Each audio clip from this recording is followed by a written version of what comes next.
Alright, hey, what's up everybody? Irish Prepper 2A here, and we're taking a break this week from our series of the Lost in the Woods with the Dog, and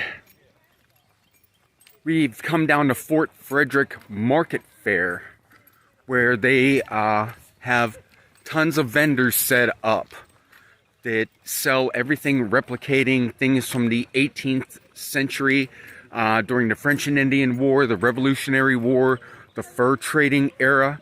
So we're going to look around and we're going to find stuff that might relate to a modern day survival situation. What can we use? What can we learn from the past and apply that towards a modern day situation? Now the challenge here, there's been a challenge. We're only spending 25 bucks. So we're gonna find whatever we can that would help us in a modern day situation that was developed from several hundred years ago. So stay tuned, guys. We're gonna show you some of these vendors and what they have to offer, and I hope you enjoy. All right, so one thing I want to mention about coming to a vendor fair like this is these are suppliers and artisans. They are really doing everything they can to recreate items from the past, and for artisan items you're going to pay an artisan price. So you're not going to find cheap stuff here. Believe me, I've been here several times. It's the first time I've actually had the chance to record it. But we're going to find those little nuggets, those little honey holes of items that are going to be practical. And you'll see, there'll be reenactors and, regular people just strolling through here. We have a leather and fur goods shop right here. You can get a good deal on leather. I've actually purchased from this place before. If you're careful, you can find something, really good. You just have to, nitpick, look through everything. All right, so let's get back to it. This came from the main sutler area up top, and it came down to, this is what they call the blanket traders.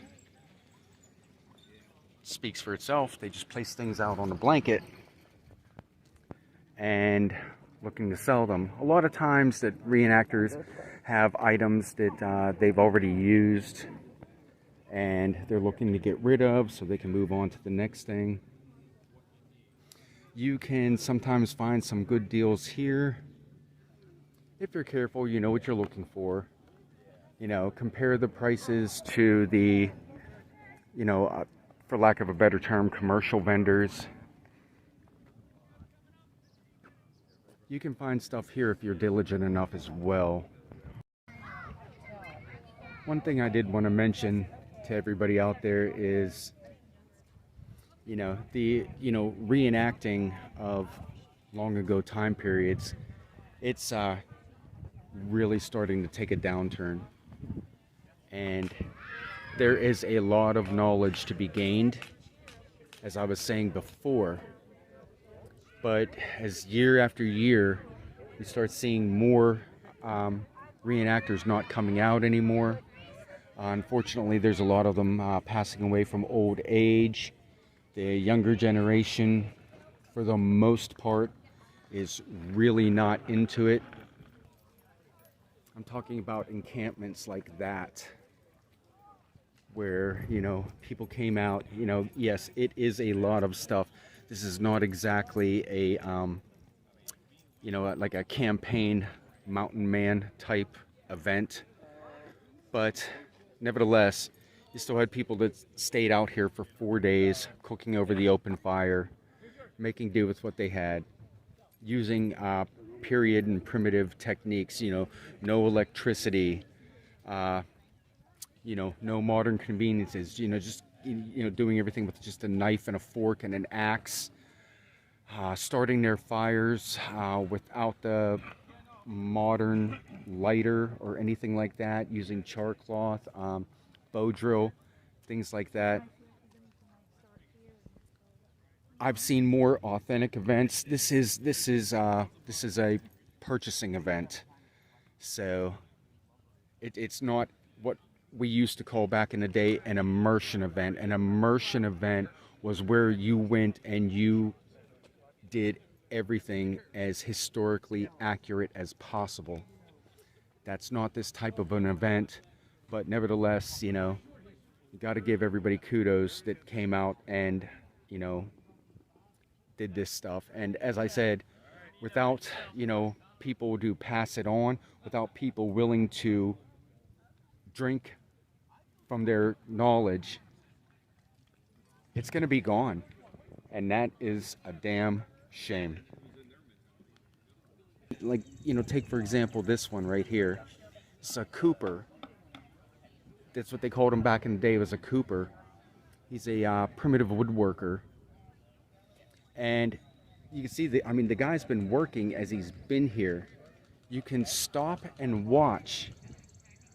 You can stop and watch these guys, the Coopers, the blacksmiths, the gunsmiths, all of that stuff. It's free to watch and learn something.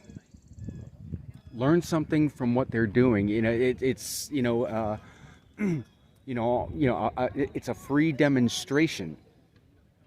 You know, they're showing you how it can be done, and you can adapt that to your needs. Learn how to, you know, carve out a wooden spoon, or, you know, any number of things. You know, when these folks are out here, yeah, I mean, the prices are artisan prices, but the lessons and the knowledge that you can gain from them are free if you just want to engage. So it used to be back in the day that whole field that you see right there, I don't know if you can see the tracks going through it, that used to be filled up with vendors too, so it has definitely dropped off. However, one thing about reenactors, I'm not going to knock them, because I was one. I did Civil War, and then I did French and Indian, and then I even reenacted medieval. I portrayed Viking era. But reenactors have strange tendencies after they've been out here for a while. You know, these folks get out here for a few days. So I had somebody come up and said, you know, hey, you know, I see you're just strolling around here, not much going on, and hey, if you let me grab your backside, I'll give you a chocolate chip cookie. I said, you little pervert, get out of here.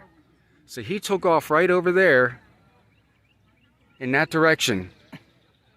So you got to watch out when you're at these events, and don't go taking anybody up on their chocolate chip cookie offers.